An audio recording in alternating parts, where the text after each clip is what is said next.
नमस्कार, मैं हूं निकिता और आप देख रहे हैं सत्यहिंदी.com। चलिए एक नजर डालते हैं अब तक की सुर्खियों पर। दिल्ली की आबकारी नीति मामले में अब सीबीआई ने पूछताछ के लिए दिल्ली के मुख्यमंत्री अरविंद केजरीवाल को समन भेजा है। केजरीवाल को सीबीआई ने 16 अप्रैल को पूछताछ के लिए बुलाया है। बता दें, दिल्ली की आबकारी नीति मामले में दिल्ली के पूर्व उप मुख्यमंत्री मनीष सिसोदिया को पहले ही सीबीआई गिरफ्तार कर चुकी है और वे तिहाड़ जेल में न्यायिक हिरासत में हैं। दिल्ली के मुख्यमंत्री अरविंद केजरीवाल को आबकारी नीति मामले में पूछताछ के लिए सीबीआई की तरफ से समन पर आम आदमी पार्टी हमलावर है। आप नेता संजय सिंह ने प्रेस कॉन्फ्रेंस कर केंद्र सरकार पर हमला बोलते हुए कहा कि केंद्र सरकार पर ऊपर से लेकर नीचे तक भ्रष्टाचार में डूबी हुई है और इसके खिलाफ अरविंद केजरीवाल ने अभियान छेड़ा हुआ है। इसी अभियान को रोकने के लिए आज सीबीआई ने दिल्ली के सीएम को समन जारी किया है। उन्होंने आगे कहा कि जिस दिन दिल्ली विधानसभा में सीएम ने कहा था कि अडानी की कंपनी में पीएम मोदी का पैसा लगा है, उसी दिन मैंने अरविंद केजरीवाल को कहा था कि अब आपका नंबर है। उसी दिन से साजिश रचना शुरू हो गई थी। उन्होंने आगे कहा कि अरविंद केजरीवाल इस नोटिस से डरने वाले नहीं हैं। आप चाहे कितने भी नोटिस और गिरफ्तारी की धमकी भेजिए, लेकिन भ्रष्टाचार के खिलाफ हमारी लड़ाई रुकने वाली नहीं है। दिल्ली में बिजली सब्सिडी को लेकर राज्य सरकार और उपराज्यपाल के बीच तन गई थी, जिसके बाद अब खबर आ रही है कि दिल्ली के उपराज्यपाल वीके सक्सेना ने सब्सिडी को जारी रखने के लिए मंजूरी दे दी है और दिल्ली के लगभग 46 लाख लोग बिजली सब्सिडी का फायदा उठाते रहेंगे। इससे पहले दिल्ली की आप सरकार की तरफ से ऊर्जा मंत्री आतिशी ने ऐलान किया था कि लोगों को मिलने वाली बिजली पर सब्सिडी की अवधि आज से खत्म हो रही है और इसे 1 साल तक बढ़ाने के लिए अब तक उपराज्यपाल ने मंजूरी नहीं दी है। आतिशी ने एक प्रेस कॉन्फ्रेंस में उपराज्यपाल पर आरोप लगाते हुए कहा था कि हम 46 लाख लोगों को जो सब्सिडी देते हैं वह आज से बंद हो जाएगी। सोमवार से लोगों को बिना सब्सिडी के बढ़े हुए बिल मिलेंगे। इस मामले पर एलजी के कार्यालय की ओर से कहा गया था कि ऊर्जा मंत्री को सलाह दी जाती है कि एलजी के खिलाफ अनावश्यक राजनीति और निराधार झूठे आरोपों से बचें। उन्हें झूठे बयानों से लोगों को गुमराह करना बंद करना चाहिए। 13 अप्रैल को चिट्ठी लिखकर और आज प्रेस कॉन्फ्रेंस कर नाटक करने की क्या जरूरत है। विपक्षी एकता को लेकर कल कांग्रेस नेताओं से शरद पवार की मुलाकात के बाद अब एनसीपी ने कांग्रेस को बड़ा झटका देते हुए ऐलान किया है कि वे कर्नाटक चुनावों में 40 से 45 सीटों पर लड़ सकती है। अब ऐसे में माना जा रहा है कि एनसीपी ने ये कदम पार्टी से चुनाव आयोग द्वारा राष्ट्रीय पार्टी का दर्जा छिन जाने के कारण उठाया है और इस पर एनसीपी नेता प्रफुल्ल पटेल ने कहा कि हमने अपनी राष्ट्रीय पार्टी का दर्जा फिर से हासिल करने के लिए कदम उठाने होंगे। सूत्रों की माने तो कर्नाटक में एनसीपी महाराष्ट्र एकीकरण समिति के साथ हाथ मिला सकता है, जिसका प्रभाव महाराष्ट्र से सटे कर्नाटक के क्षेत्रों में है और इसके कारण जीत की उम्मीद लगाए कांग्रेस को नुकसान हो सकता है। 2024 चुनाव के लिए बीजेपी ने तैयारी शुरू कर दी है और इसी के चलते आज गृह मंत्री पश्चिम बंगाल पहुंचे और बीरभूम के सियोरी कस्बे में रैली की।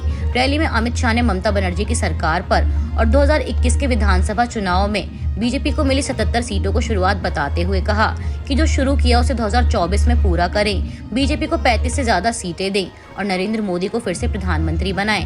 ममता बनर्जी और उनके भतीजे द्वारा अराजकता के शासन को समाप्त करने का एकमात्र तरीका भाजपा सरकार की शुरुआत करना है।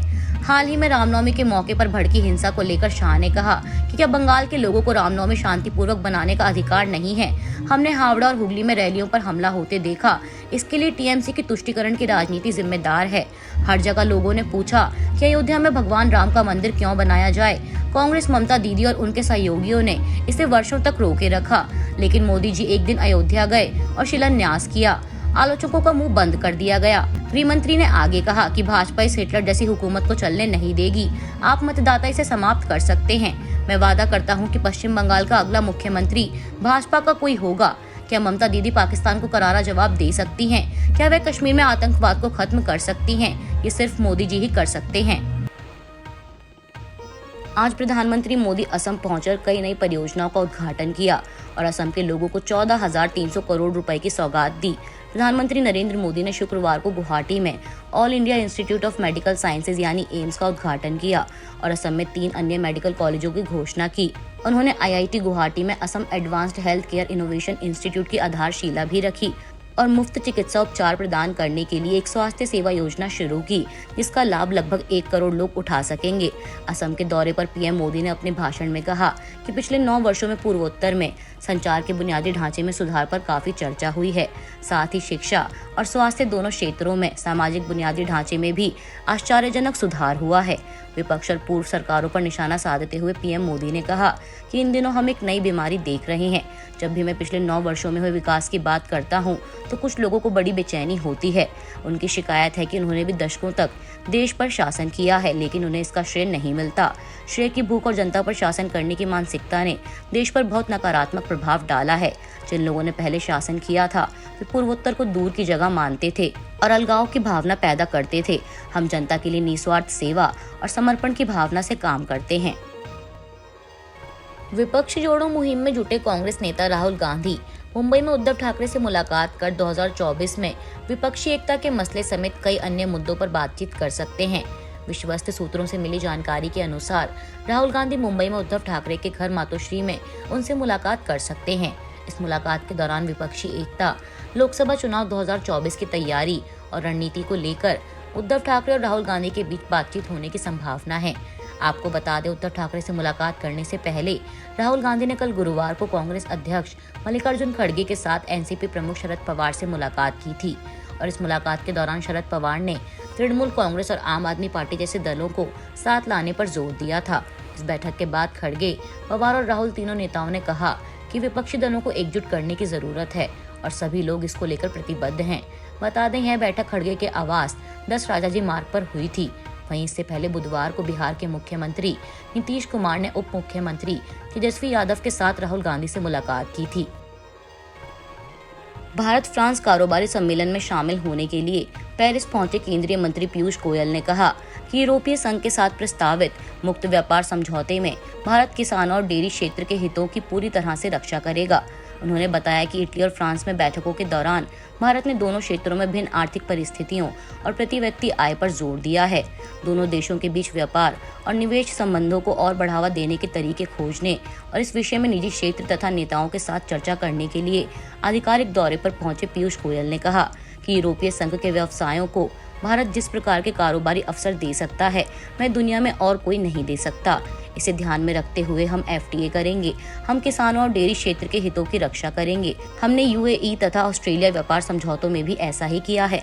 उन्होंने इसके साथ ही आगे कहा कि अमेरिका की आईफोन विनिर्माता कंपनी एप्पल भारत में अपने परिचालन का लगातार विस्तार कर रही है और भारत सरकार उसके कारोबार को समर्थन देने के लिए कंपनी के संपर्क में बनी हुई है। अंबेडकर जयंती के मौके पर आज पहली बार सपा प्रमुख अखिलेश यादव, RLD चीफ जयंत चौधरी और दलित नेता चंद्रशेखर आजाद एक साथ एक मंच पर नजर आए। तीनों नेता एक साथ इस मौके पर अंबेडकर के जन्म स्थान मध्य प्रदेश के महू पहुंचे। अब ऐसे में अंदेशा लगाया जा रहा है कि 2024 के चुनाव में यूपी में बीजेपी को हराने के लिए तीनों साथ आ सकते हैं। 2022 के चुनाव में एक साथ आए अखिलेश और जयंत चौधरी के साथ अब चंद्रशेखर आजाद के आने से माना जा रहा है कि यूपी में बीजेपी और बसपा दोनों को कड़ी चुनौती मिल सकती है। राजस्थान की पूर्व मुख्यमंत्री और बीजेपी के वरिष्ठ नेता वसुंधरा राजे ने उदयपुर कथा के बहाने सचिन पायलट पर परोक्ष रूप से हमला करते हुए कहा कि अधर्मी को कभी राजयोग नहीं मिलता है। हमारी नाव के रक्षक सुदर्शन चक्रधारी हैं। डूंगरपुर जिले के मयाला गांव में आसपुर विधायक गोपीचंद मीणा के बुलावे पर उत्तम स्वामी महाराज की भागवत कथा कार्यक्रम में वसुंधरा राजे ने मंच साझा करते हुए यह बात कही। राज्य के पूर्व डिप्टी CM सचिन पायलट का नाम लिए बिना वसुंधरा राजे ने पलटवार करते हुए कहा कि हमें चिंता नहीं उनकी, जिन्हें चिंता हमारी है। हमारी नाव के रक्षक स्वयं सुदर्शन चक्रधारी हैं। विकट परिस्थितियों में चट्टान की तरह डटे रहो, कहीं अपने पराये हो सकते हैं। गौरतलब है कि सचिन पायलट इन दिनों वसुंधरा राजे के कार्यकाल में हुए घोटालों की जांच को लेकर अपनी ही सरकार के खिलाफ मोर्चा खोले हुए हैं। उन्होंने जयपुर में एक दिन का अनशन भी किया था। उनकी मांग है कि गहलोत सरकार वसुंधरा राजे के कार्यकाल में हुए घोटालों की जांच कराए। आज IPL में कोलकाता के ईडन गार्डन मैदान में सनराइजर्स हैदराबाद और कोलकाता नाइट राइडर्स आमने सामने हैं। कोलकाता नाइट राइडर्स ने टॉस जीतकर सनराइजर्स हैदराबाद को पहले बल्लेबाजी करने का आमंत्रण दिया है। आज के लिए बस इतना ही। बाकी की खबरों के लिए बने रहिए सत्यहिंदी.com के साथ।